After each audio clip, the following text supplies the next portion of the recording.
You're not too busy. You're just doing the wrong work. I remember being in a mentorship group and we were all talking about what we needed to let go of in our business.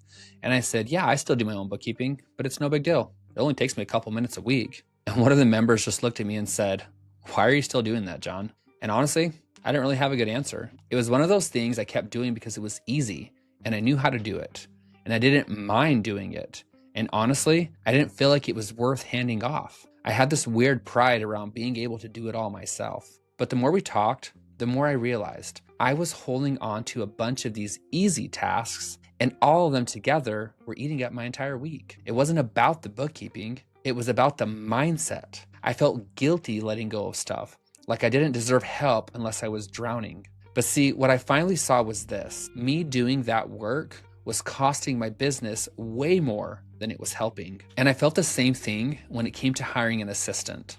I told myself, oh, I can do this myself. It's just little stuff. But those little things were stacking up. Emails, calendar invites, and other tasks that pulled my focus away from the big picture. I'd end the day feeling tired but frustrated because nothing that actually mattered was getting done.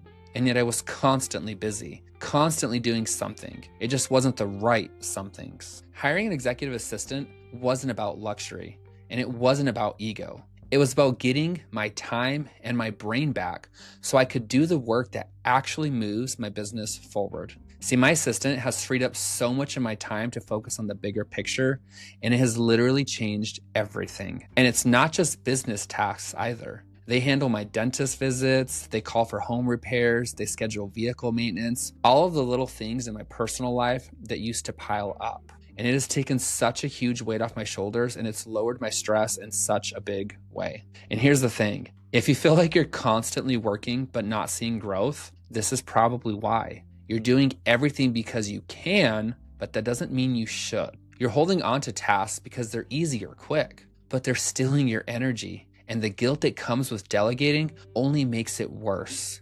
See, I had that too. I felt bad saying I had an assistant. I didn't want to sound entitled or out of touch. But here's what I've learned: the higher you rise, the more important it becomes to protect your time. And the most successful leaders, they don't do everything. They stay focused on what matters most, and they let the rest go. They surround themselves with an amazing team that loves doing what they do. So if you're in that place, here's what I'd do. Start a simple task audit. Literally just use your phone, get the Notes app out, and track everything you do for a few days. After each task, I want you to ask yourself, could someone else do this with a clear system or process? Once you're done with that, then I want you to go through the list again and give it a value.